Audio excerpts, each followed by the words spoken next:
Welcome everyone to our fourth week of Masterclasses in Innovation, Leadership, and Entrepreneurship.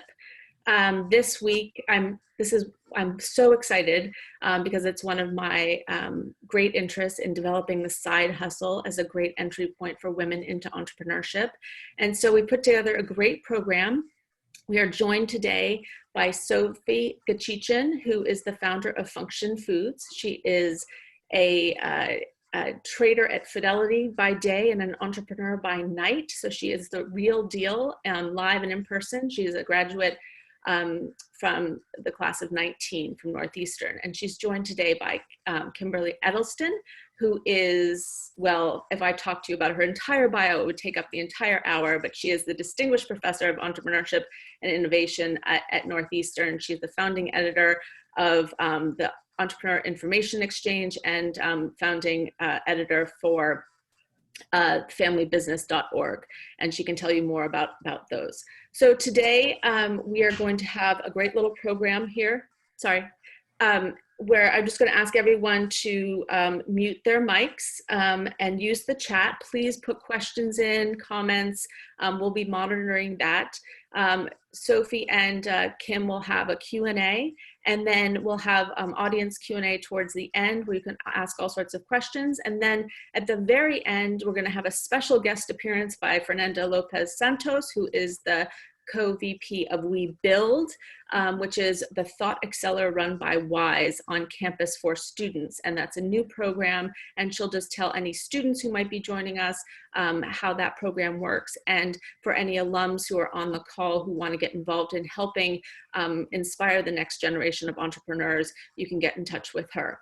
So without further ado, I'm going to pass this over to Kim and let her get started. Thank you. So it's also called Sidepreneur, what we're going to be talking about today. And it's been of increasing interest because there's a real growth rate in side entrepreneurs around the world, and particularly in the US. In the US, more than 44 million people are involved in starting a business part-time.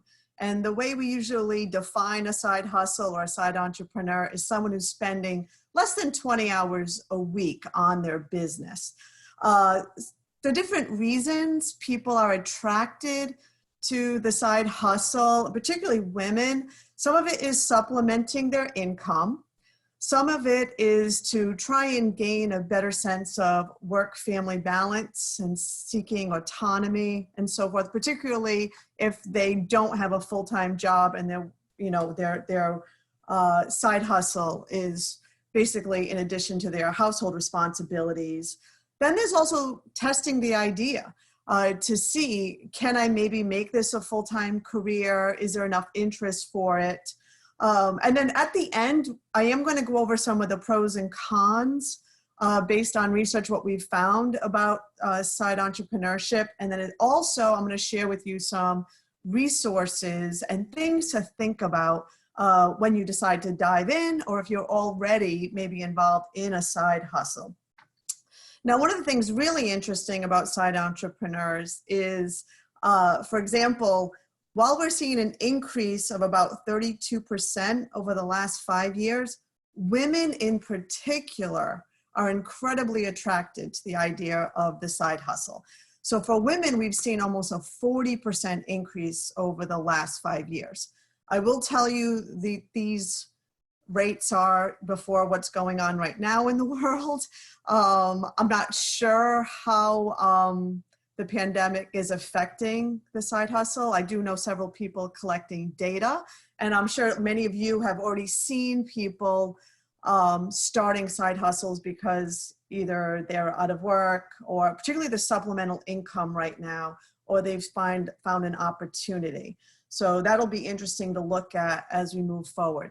Women in particular are attracted to side entrepreneurship because it's a way to also kind of reduce risk, and they often like to grow their businesses in a way that they can control the management of their business, their customers, and keep a handle on things. So that's just a little bit of an overview. And now we're going to hear directly from Sophie, who's been living this and is a side entrepreneur herself. So Sophie, you ready to jump in? Yeah, happy to. Thanks for having me. Excellent. So why don't you start by just telling us a little bit about your business, Function Foods? Sure. So again, thank you all for having me. I graduated from Northeastern in 2016, actually not 19. That would have been impressive if I did all this in a year. And have been working full-time at Fidelity Investments since. But really, I started my business, Function Foods, because I've always been the type of person who has wanted to start my own business, but always thought I needed the most innovative idea or needed to start the next Facebook or Uber in order to be considered a true entrepreneur. But it really took me years to learn that I could just do something better and iterate on something that was already in the market if I thought there needed to be improvement. And so that's just what I did. So I founded Function Foods. It's a nutrition bar company. You can see one of them right here. And the product is brain food. So it's made with just 11 ingredients that are known to fuel your brain properly, full of almonds, dark chocolate, and coconut. And we're committed to using 0 artificial flavors, preservatives, or dyes. And we can get into a little more on where the idea came from, but right now we're just selling this one SKU, brain food, but we're excited to announce that we are on the cusp of releasing our next flavor in the next month or so. Ooh, exciting. So you just gave the idea. How did you come up with the idea for Function Foods? That's always a really popular question for entrepreneurs. Sure. So as I mentioned, I work on a trading floor, and by the afternoons, I would look around and notice that everyone looked brain dead and that they needed some fuel, healthy fuel, natural fuel to power through the afternoon.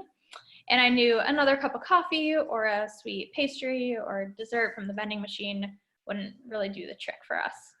And so literally I would go home, research the brain, research ingredients, and whip up new recipes in my little apartment kitchen right here, actually, every night.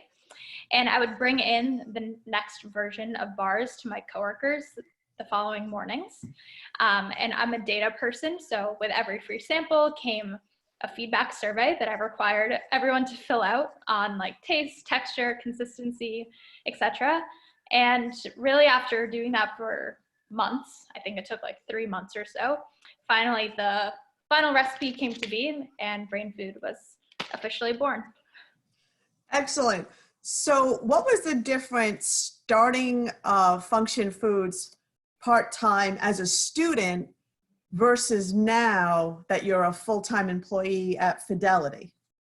I actually didn't start it when I was a student. I started it like 2 years into working. But I would say what really gave me the itch to dive in was after 2 years of working in a corporate job, I sort of got comfortable and learned what corporate culture was like and learned that I could never really own anything like fully end to end by working for a bigger team and working for someone else's company at the end of the day.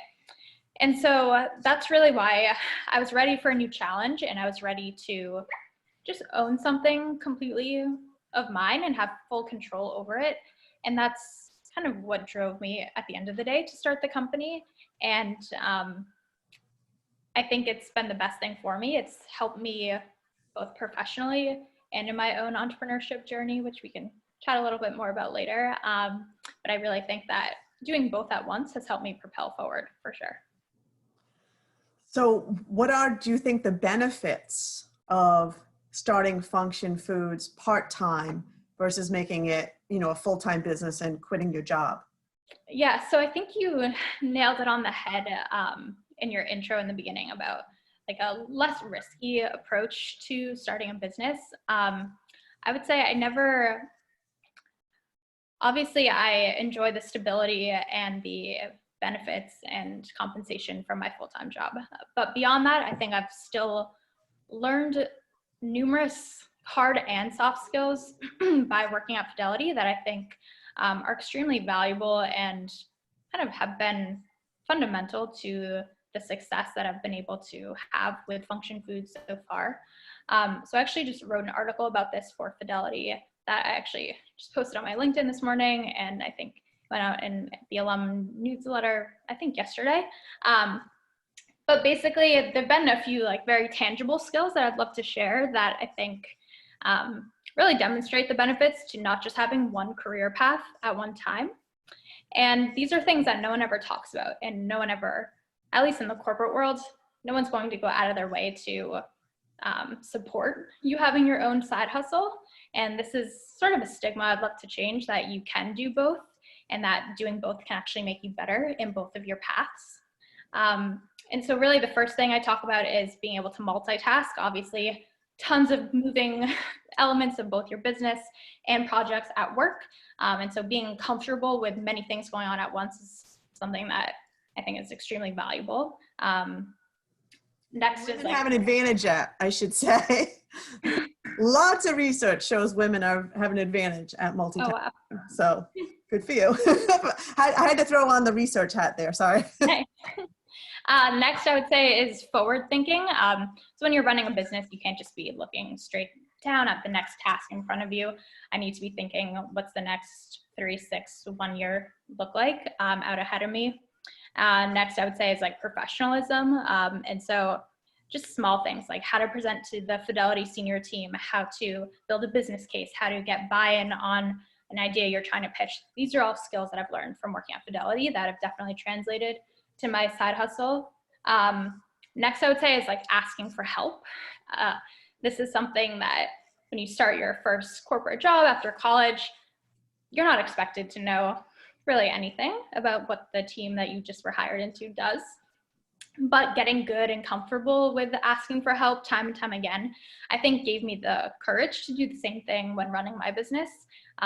Northeastern has been extremely supportive and kind of helped fill in the gaps that I've needed help with, like incorporating, for example, trademarking, building my website, helping with design, stuff like that. And so just being okay, knowing that you don't need to know everything is, I think, a really valuable skill. And then lastly, I would say time management has played time is an increasingly valuable asset in my life right now. And just knowing how to manage a ton of things at once and making the most of any free minute that you have has been valuable as well. So I have 2 follow-ups for you, but first, you mentioned the importance of Northeastern and its resources, which again, at the end of our talk today, I'll outline some resources, but can you tell us a little bit more about, especially because you said you had graduated when you started this. So a lot of times I don't think people realize how their alma mater can be an incredible resource to come back to. So can you tell us a little bit more about how Northeastern helped you and what you got from them? Definitely. So it's kind of funny. Right when I started my company, I at first didn't think I needed the help of the college I just graduated from, because you graduate, you think you know everything, and I thought I could do it all on my own, but I couldn't have been more wrong with that immediate thought. So I want to note that I wasn't even involved with IDEA, the venture accelerator on campus, as an undergrad, and really just became involved as a graduate, which I think is interesting. And for anyone thinking about starting a business, it's never too late to take advantage of services that Northeastern and IDEA in particular can offer. And so essentially I became extremely involved through Mosaic, the entrepreneurship ecosystem on campus. And I've won now 3 rounds of gap funding through IDEA, which was incredibly helpful, and I can't thank them enough. I had Scout, the design studio, design my logo and packaging and website, and I actually still use and pay one of the designers, and he's graduated now at this point, but he continues to do work for me, which has been awesome.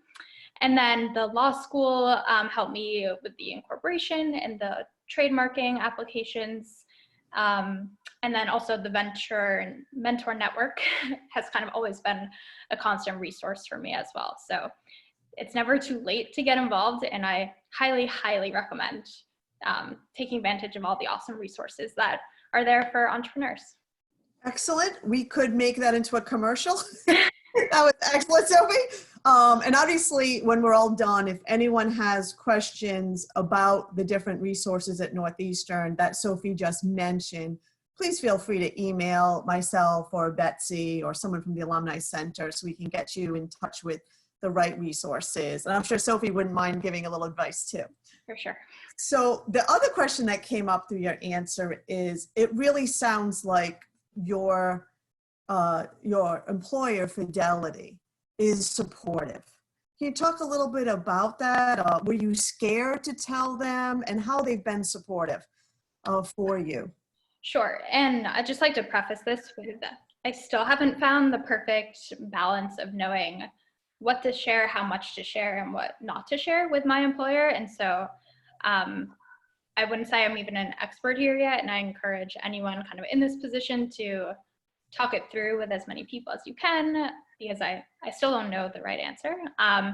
But basically, by working at Fidelity, you have to submit an outside business activity form in order to even get started in your business. So first things first, like make sure that you are allowed to start the business on your own and make sure it doesn't compete with your employer. And so after doing that and getting approved, I think I was in a unique position because I sort of included my team in developing the recipe from the onset. And so I think it made them feel kind of included and excited that this was something that they literally helped design in a sense and help bring it to market with me. But kind of all jokes aside, I am very fortunate to have a boss who is very supportive, and I think it makes him take me more seriously that I have been able to run my own business and solve these tough problems and bringing a product to market and then scaling production and scaling distribution and all of that. So there are definitely pros and cons to sharing and not sharing. I would say the cons are the fear that they probably think I could leave at any time. And so I'm careful to share very good news, as kind of sad as that sounds, just because I don't want them to think that, all right, like now she has enough behind her and that now she can take the leap and leave. So I would say I'd love any advice that you have on kind of what to share and what not to share, but it's definitely something I struggle with. Which I wouldn't share while we're on a webinar. So if you'd like, we can talk later, Sophie. What you're bringing up is a really common concern. And I hope the audience realizes your side hustle is not a direct competitor to Fidelity. There are certainly, you hinted at it, there can be issues at other organizations, and particularly conflicts of interest, if perhaps your employer could see your business as competing, or even if it was taking time away from your job or hurting your job performance and so forth. Which kind of brings another question. So I love how your coworkers have been so supportive, and they probably do feel like they're helping you and collaborating, and, you know, entrepreneurship is fun. But have you had any concerns that this might hurt your career progression at Fidelity, and how you're managing that? Yeah, it's definitely something I think about quite often, especially today, not knowing how long I will be able to do both, and I'm still not sure like when I will quit, or what that will look like when that does happen. And if that's 6 months out, a year out, never, I don't know yet. I always just tell myself that I think I'll know in my gut when it's the right time and what to do. And I know still from a funding standpoint, I'm definitely not there yet. But I would say I don't think it has actually held me back. Professionally, at Fidelity, I have been fortunate to kind of stay extremely focused during the working hours on the tasks and projects that I lead at work. And it has corresponded to great performance reviews now for the last few years since I've been there, and like a promotion in line for this year. So luckily, I think that I've somehow still been able to prove that I'm extremely focused at work. And I think that's extremely important. I think it's okay to, sure, respond to an email or two from your phone for your side hustle during the day. No one's going to stop you from doing that. But I think it's important, if you want your employer to be supportive and take you seriously, to like still do your best work at work. They're paying you to do that job only. And just to like keep what's important in line and not deviate too much. So you use the word prove, which actually comes up a lot when we talk to people who are side entrepreneurs, is that as they're starting this part-time business, there's more pressure in your day job, your full-time job, if you will, to really prove and show, right, that you're dedicated. And that does create some pressure, but it sounds like you've been really capable of doing that, Sophie, particularly since you're getting a promotion this year. Congratulations. Any advice you have for others on that, particularly if they're at an organization maybe that's not as supportive as Fidelity? I actually have never thought about that, but I agree that you probably almost need to do even better work and work harder, now that I think about it, to, again, prove that you're doing a really good job. But I would just say that's probably in line with your normal work ethic anyway. And if you're the type of person to always go above and beyond and push the envelope and innovate, then I think that would probably just come naturally to you. And so I would probably just say that whatever keeps you going and whatever you know is recognized by your boss and your team, I would just say to keep doing that, but you may need to do it a little more just to show it a little extra. And I'm going to add in here, again, my research hat is an issue, particularly women have, is they wait to be recognized. So it might be even more important for women when they have a side hustle to really demonstrate and verbalize all of their accomplishments to their organization. And of course, Sophie, you hinted at the fact that you definitely are interested in perhaps making this a full-time business. Some people don't. So, I don't want everyone to think that, some people are perfectly happy with their side hustle and being side entrepreneurs, and that's how they envision it, and that's what they want, and that's wonderful.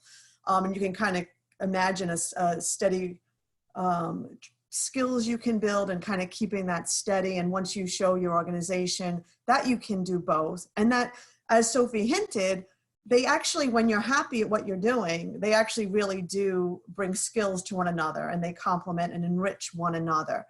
But it does become an issue. So you sound like you might want to sometime go full time. And this question comes up all the time with people with the side hustle, and particularly women.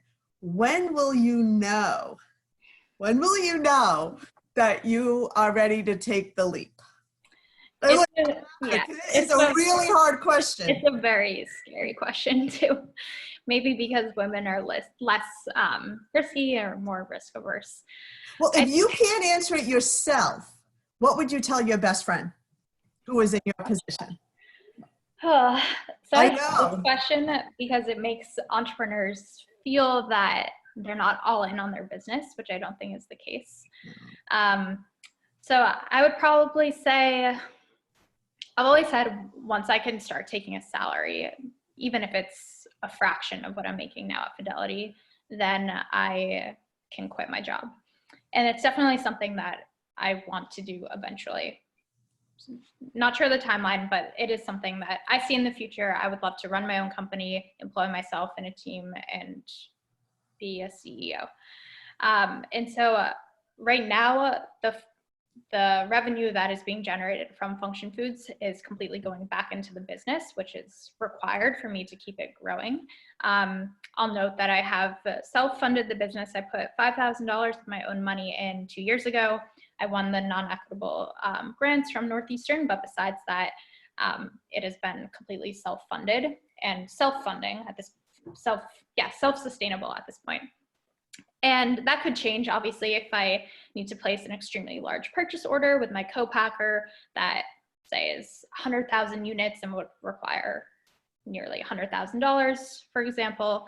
But for now, I'd say the cash needs to go back in, and I would feel selfish if I took any of that out. And so hopefully in the next 6 months or so, that story could change. And then I would definitely love to take the leap of faith. And I'm young, I don't have children. I think like now would be the time, and I would be excited for that, I think. Excellent. So it sounds like certainly it's financial stability, and you'll see in the slide, one of the major advantages of the side hustle is definitely, you know, financial stability, the cash flow you mentioned that you're able to put into the business. And then also, you know, it's not just being able to bring in a salary, but a lot of times entrepreneurs forget also that you now will have to pay for your own benefits. So, you know, the high cost of healthcare. And that's one of the major reasons actually a lot of people do their businesses on the side, is because of all the benefits they don't want to lose from their full-time job. So really good. Before we get some questions from the audience, any last pieces of advice for people who are either in it or thinking about starting that side hustle? I would say I wish I had the confidence to jump in even earlier after graduating college or starting my full-time job. I think it's really cool to be able to come up with an idea and completely be in control and see the development and the progress that's completely attributed to the effort that you put in. And no matter how successful you could be, like at a corporate job, it's never going to be totally yours, and it's not going to be able to accelerate at the pace that you want it to accelerate. And that is what I think eventually pushed me to dive in myself. And so I would say the workday for the most part ends at 5 o'clock. There's a lot of time after 5 before you're going to go to bed if you want to devote it to your own project. And I use the word want because time is there if you want it to be there for what you want to work on. And people always say like, oh, how do you sleep? Do you see your friends? Do you date? Yes to all of those answers, all of those questions. And so I would just say, if you're passionate about it, you'll want to work on it, and then you'll still find time to see your family, friends, boyfriend, whatever afterwards. I love it. Sophie, you're such an inspiration. Thank you. And we look forward to watching your business build over time, hopefully mentoring other women. So Betsy, do we have some questions? Well, we do. We have a lot of questions. So thank you so much, Kim and Sophie. That was really fabulous. I'm going to start with my own personal question, just because, Sophie, that came out when we were speaking earlier on how you pivoted in the COVID crisis. I mean, being a small business owner and having this crisis hit when most of your distribution channels were into corporates who were giving their employees snacks. Tell us a little bit the story about your thinking behind how you started your new campaign, the press you got, and how you increased your sales so dramatically, because I found that very impressive. Sure. Yeah. So that's a great point to bring up here. So in the beginning of March, obviously, when the whole economy was shutting down, I sell primarily to independently owned specialty food stores, fitness studios, coffee shops, juice smoothie shops, and offices. And with everyone working from home and with all these boutique markets really shutting down, I saw my sales pretty much evaporate over the course of a week. And as a owner with like a physical product that ages and you expect to sell out of X amount of inventory each month to deplete your inventory, it was stressful. And so obviously I knew that during these times I needed to pivot and come up with a new idea in order to help give back to our community and then also help me offload my aging inventory. And so that's just what I did. So I was able to come up with a campaign to donate 1 bar for every 1 bar sold to the Greater Boston Food Bank, which felt like a no-brainer for me to do. And I'd say it worked out extremely well, I think, for 2 main reasons. First, people were looking for food delivered to their homes during a time when people were scared to go out to the grocery store. But then also people were feeling extremely helpless and looking for ways to give back to our hyper-local community here in Boston. And I think the idea of donating to the food bank really resonated with a lot of my customers. So I'm proud to say we were able to donate 4,000 bars to the food bank. They were extremely grateful and just felt really, really good overall. I love that story. And as you know, I bought a couple of cases and I've been actively feeding my family while supporting a woman entrepreneur and feeding people through the Boston Food Bank. So I loved that pivot. And I just think that shows your true creativity and your true entrepreneurial spirit of just being able to change on a dime. So I'm just going to go to the chat now. There are lots of different questions. I think you've answered some of them. I particularly like this one from Jamie Rudin, who says, were you nervous to tell people your idea in fear that they would steal it? Or did you start telling everyone to get real feedback? That's a great question. Yes, I was very nervous, especially in a category where there's a lot of competition.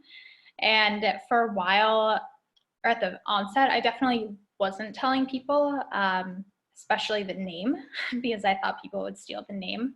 But then I would say once I incorporated and then trademarked, then I felt safe to share, and then feedback was extremely valuable. And so definitely I think there's a turning point where once you feel comfortable legally that you're protected, then definitely start sharing the idea and getting all the feedback you can. It's a good question. Awesome. So, and then another question has to do about your distribution channels. And I think, you talked a little bit about that COVID kind of closed some certain paths for you. So you might be rethinking about working with large retailers. Someone was wondering if you are retailers and kind of what your strategy is there. Sure. So up until this point, I've pretty much been selling to independently owned boutique locations around New England for the most part. But through COVID, I've really learned the value of diversifying my channels. And that sounds so obvious, but for a long time, up until this point, I've been selling just online and just to these independents. But now I'm really understanding the value of selling to the more traditional food outlets like grocery stores, where in a time like this that no one could have predicted, that's where people are shopping, and that's where food sales are going through the roof, not in the more niche places where I'm selling my product. But you obviously can't start just by selling in grocery. It's an extremely challenging process to get there, and you have to prove your sales out and prove your concept out by selling in more niche and unique places. And so I would say step by step, I'm definitely getting there. I've been accepted into a innovation program held through Kroger, the national retailer. And it's important to note that I'm certified women-owned. And because of this, I've been able to, I was accepted into a trial with them in 40 of their stores out on the West Coast, which I'm really excited about. And hopefully that'll be my first big grocery store in the next couple of months. Sophie, can you just tell us a little bit more about the woman-owned certification? Because I think we all see that on packaging and don't really understand why and how it's so important. And what was the process you went through to do that? And do you recommend that process for other women? Yes, I highly, highly recommend becoming certified women-owned if your company, I think, is over 51% owned by women. It is a very long application process, like many, many elements and pages, and you pretty much have to prove your existence in addition to your company's existence, with tax records and history and all that. However, it has opened up so many doors for me. I'm not one to try to get a leg up in any way, but in such a competitive space, really anything unique about your product or your business you need to use to your advantage, I've learned very quickly. And pulling the woman-owned card by having this certification has opened up so many doors and let me really get noticed as a brand in a competitive space. So I highly, highly recommend doing that. Let me add something. So was it an issue because it's a side gig? No, not at all. Because that's a big misperception. A lot of people believe in order to be a certified women-owned business, it has to be full-time. So I just want to, so you have to be 51% owned, and you have to be, it doesn't have to be Sophie, but if she wanted, it has to be women-led in the day-to-day operations. So, and that's one of the things that they will look into to make sure that all the top management, the highest level position of the company has to be a female. So whether it's president, CEO, or what. So it is a big process, but it's definitely worth it. And anyone who does particularly any kind of business or gets money from the federal government, so much a percentage of their suppliers, vendors have to be women-owned certified. So it really does help you, and they have to do it anyway. So why not it be you? Right. So we have a ton of questions here, which is awesome. Hulda has a question here asking, could you do all of the jobs of a typical startup when you started? And did you consider getting a co-founder? I get that question a lot, actually. I actually never really considered getting a co-founder just because I think that would be extremely difficult working a full-time job and then having to juggle the decisions with someone else. And what I mean by that is when I am forced to work on my business pretty much just after work on the weekends, I need to make decisions really quickly. And I have a vision and I know what I want the business to look like. And I think if I then had to split those hours kind of negotiating and bouncing ideas off someone else, I think that would have slowed me down, or just made it more difficult. Sometimes I do wish I had someone else, obviously, along the ride with me to kind of share in the highs and lows. And now that's falling more so on my friends and family, which I think is okay and totally fine. But I think what has made it work for me is I've gotten help in the areas that I'm not an expert in. And I think you can do that even if you are in the business by yourself. You can still kind of outsource your questions and the areas that I'm not the expert in to other people.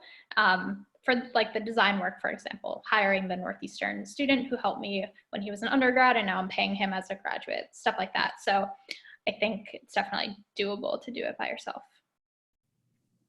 And I think that leads into another question that Anna just made, and you've made reference to lots of the mentoring programs available at Northeastern, but how was mentoring helpful for you? And did you find informal mentors, and how did they help you? Yeah, I'd say probably the most valuable mentors have been informal mentors. I haven't found one mentor who has all the answers to all my questions.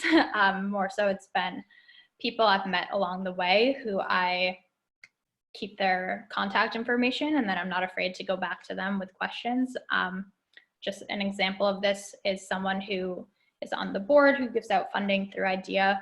I emailed him the other day just with a question on how to value my company that now that I'm considering taking on outside investment, and he's helping me come up with a valuation, which I think is extremely helpful. And no one else in my more immediate network had those answers for me. So I'd say you can find the answers from people wherever you find them, wherever you need them.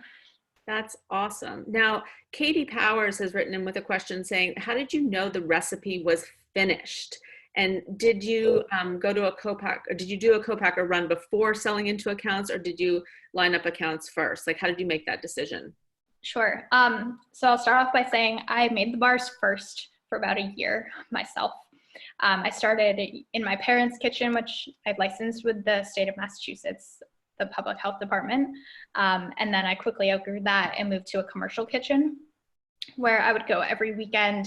It was a blessing and a curse that I would sell out of my bars every week because that meant I had to go back to the commercial kitchen the next weekend to bake more, which was painful and tiring. And I never started a business to work in a kitchen, but that was par for the course I learned. But at the end of the day, I think it was really helpful that I actually did put a lot of sweat equity into the physical product, because now I completely understand what it takes and how the product is made, which I think is a skill and kind of knowledge that no one can take away from me at this point. And then finally, after about a year, I was able to find a co-packer who I could outsource the product development to, production to. And unfortunately, then the recipe does change a little bit, because you realize that a product that's handmade doesn't mean it's compatible for industrial production. And there were certain tweaks that had to be made in order to make it kind of more durable in order to survive the rough machinery and equipment that's involved. And then also the ingredients sort of break down once big machines or big equipment is mixing the ingredients. So it unfortunately feels more processed, but I learned that that's just kind of par for the course in terms of mass food production, and a homemade product is never going to taste the same once it's produced at scale. Awesome. Oh my, you're filled with so much information, Sophie. It's amazing. It's amazing. And I want to open it up to also people asking questions, but the questions just keep coming in on the chat. So I'm just going to quickly, because of time, read through them. Jamie Rudin has asked another question saying that he's doing research about a company and learned that once you've incorporated, you need to secure a board. And so did you secure a board? How did you go about doing that? How did you manage that on top of everything else? Maybe you could just speak a little bit about that. So I don't have a formal board. Not sure if I need one, but okay. I've at least listed my name as treasurer, secretary, president, all that. And you are the board. Even for like the women-owned certification, I remember having to like submit meeting minutes from my board meetings, and I would just type up notes kind of that were in my head. So maybe I'm doing that part wrong, but that's how I've gotten around that. I can answer that. So yes, in your incorporation papers, no matter where you incorporate, you need to have a board. It doesn't mean you have an active board. It's really, as Sophie's hinting at, it's, so usually what I'm on, I come from a family with 7 different businesses. I'm on multiple boards, and most of these boards have never met. So don't let that, although I am a huge advocate for Sophie has mentors, advisors, those don't need to be on your board though. So it's really just a process in incorporating, although there is definitely values to having advisors and so forth. But yes, every year you have to submit minutes. It's through your Secretary of State, and every state has different requirements. Awesome. So I have one last question. There's still questions coming in, but for time, one that Sarah Bilal DeLeo put in, which I really like because it feeds perfectly then into Fernanda talking about We Build, is Sophie, what's your advice, or Kim as well, for someone who is interested in a side hustle and may not have totally developed an idea for a venture yet, but they want to think about things? How do you take that forward? What's your advice? So I have advice that we'll do at the end. Okay. And Sophie, do you have any? Yeah, go to Sophie. Sure. I would just say start with a bunch of market research. I've come up with a bunch of ideas that I think are billion-dollar ideas, and then I Google for like a few hours and I find the ideas already out there. So I would say start with that, and then try to start building a prototype or a recipe in my case, and see how feasible it actually is, figure out the costs involved and all of that before actually taking the dive and incorporating and starting out. But definitely do as much preliminary research as possible to make sure you're not wasting your time or your money.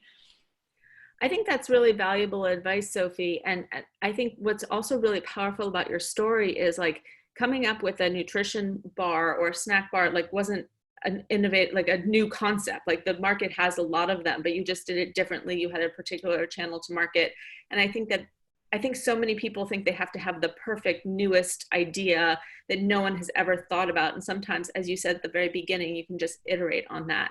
And so I think this leads us into a perfect little segue for Fernanda to talk a little bit about WISE and what the students are doing on campus to really help women ideate. So one thing that we have found as one of the barriers for women to enter entrepreneurship is they don't share their ideas as readily as men do. So, and they might be afraid that someone might take them. They might not feel that they're perfect yet. And so Fernanda and WISE have created this amazing thought accelerator where they help students who just have a passion in the world to develop their ideas. So without stealing all of Fernanda's thunders, Fernanda, I'm going to put it over to you. It looks like I'll unmute you. There you go. Okay, can you all hear me? Yes, thank you, Betsy, for that introduction, and Sophie and Kim for all the knowledge that you've shared today. As Betsy mentioned, I'm going to be the co-vice president of WeBuild at WISE, along with Sandy, and this is our thought incubator. So what this means is that, as Betsy mentioned, a lot of women feel like they cannot share their ideas until it's perfect. They're really scared sometimes when you just sit in front of them to just really open themselves up to the idea of an entrepreneurial journey that they want to have at Northeastern. So WISE created this thought incubator for them to make sure that the passion that they have for their idea and the purpose go hand in hand. So WeBuild is a series of weekly innovation and design thinking workshops for women to really go through that ideation phase of building their own venture. So it's not just a pitch competition, it's not simply just telling them to do an MVP. It's really here to strengthen our cohorts' soft skills, to make sure that they're also preparing things like speaking with confidence, building a team, finding a co-founder.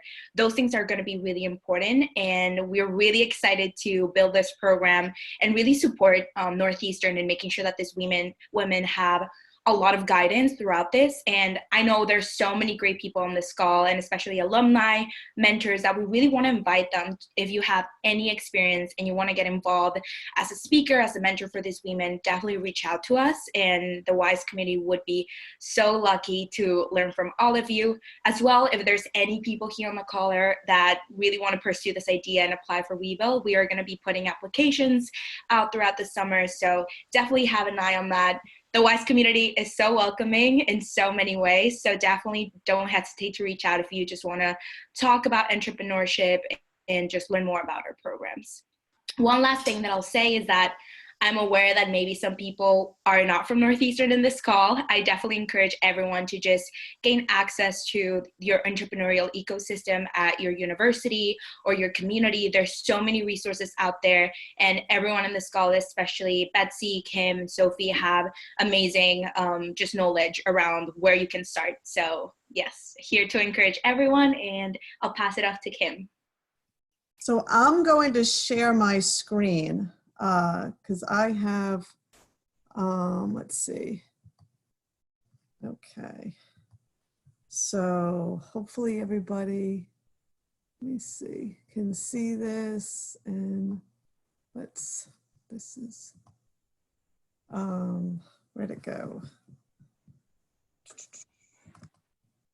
I'm trying to get it to, this is moving. Here's this. No, that's it. It's just I can't get it to, the Zoom is, okay, can everybody see that? Yes. Okay, I can't get underneath this to make it so it's the whole, here we go. I'm trying to get the slideshow to go. All right, there we go. So this is just really quickly some of the pros and cons that are based on what we find when we're speaking to both. This is actually based on both men and women. When we talk about side entrepreneurship, and a lot of it Sophie mentioned too, things to think about is certainly the cash flow that comes in, that financial stability, health benefits and retirement benefits come into play very, very much, particularly when someone has children or different bills that have to get paid, a mortgage and so forth. A big one is just testing the waters though, and I'll give advice in the next slide. And that's one thing, a lot of businesses are started on the side. And that allows the entrepreneur to determine, do I actually have a viable business here, and so forth.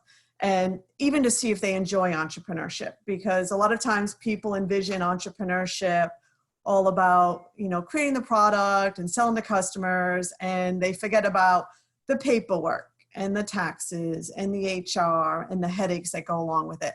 So to make sure you just enjoy it and that you really enjoy doing it, and it's a passion, because if you're going to be doing this all of your extra time, like Sophie said, after 5, you better love it. It's got to be something that you're really, really passionate about.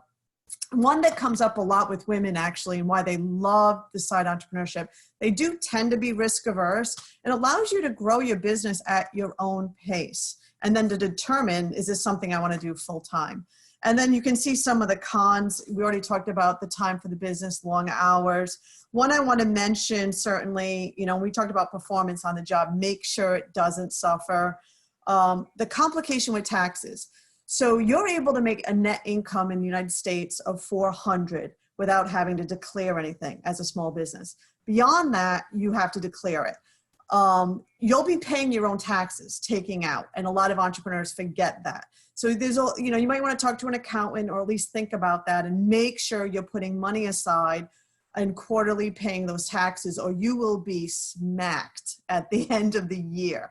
So it does complicate taxes. It's something to think about. But I love the fact, it used to actually be more, I wish it was a little bit more. I love the fact that in America, we allow people to kind of put their toe in the water, see if it's something. Again, net income $400, you don't have to worry about it. You don't have to declare anything. It's when you have beyond that it becomes an issue. And then make sure you're not doing anything that could jeopardize your job, the conflict of interest, anything with time, what you're doing on the job. I would hate to see someone lose their job because they don't look into the employer's policies. And obviously, if you're doing anything that could be seen as a conflict of interest or competition with your employer, you could get into some trouble. Here's advice. So where the ideas come from, usually you want to look at your interests, hobbies, and skills, something you are really passionate about and what you bring to the table, and how can you build your business around those. As Sophie mentioned, you don't have to be an expert at everything. That is amazing how we can outsource so much of what we don't want to do or we're not an expert in to others. We talked about the employer's policies. One of the things that I see, particularly women taking advantage of, that probably helps with their higher growth rate inside entrepreneurship versus men, women are great collaborators and they don't mind asking for help. And there's a lot of different businesses that can help you in your side job. So some of them it's through selling. Other ones it's through different business contacts. Alignable is right here in Boston. My son is in the process of starting a software company, and he's gotten so much business through Alignable. Then we have other freelancers, Guru, particularly for business services that are for outsourcing. It's excellent. And women have really taken advantage of these different resources in building their side hustles. A big one I like to talk about is setting that goal. Whatever your goal is, wherever you went into this side hustle, whether it's for money, a passion, whatever your goal is, every 3, 6, 12 months, whatever you want, you need to assess, am I getting what I wanted out of it? We don't want you throwing, good money after bad. Is the money you're earning worth that effort? And when will it's your decision when you're going to assess that, okay? How long you want to go. Are you attracting customers beyond family and friends? This comes up a lot. When you first start a business, I'm sure you, Sophie, your original purchases were from family and friends. For vast majority of entrepreneurs, that will not sustain you. So you need to make sure that you're attracting customers beyond your small social network. That's going to make it viable. And then certainly whatever your goals are you achieving it? If it was supplemental income, that's a really easy one. Am I making money? If not, your time might be spent better elsewhere. It could be more about an enjoyable career path, a passion, whatever that goal is. You just want to make sure you're doing it and know when possibly to call it quits if it's not doing what you were hoping out of it. And then those resources, obviously beyond Northeastern, we have amazing resources, but depending on where you are, also the Center for Women in Enterprise is one of my favorites. I've done work with them. They are absolutely amazing. Them and SBA are two fantastic resources to get certified as a women-owned business, and also help you with workshops and so forth. SBA is a little bit more government focused and making sure paperwork's correct. Issues with incorporation, for example, the board. The board comes into play if you're an incorporated business. If you're not, it's not an issue. Different chambers of commerce are amazing, and different states do things with their chambers of commerce, particularly for women or minorities that are great. They're great networking events. A lot of times they'll put on workshops to help you and to just keep you moving along. And then any kind of local university and state programs, check them out. Make sure you're getting the help and the resources that you need and that are out there for you. And don't be afraid. One thing I see hold women back is that question. They think they have to have their idea set.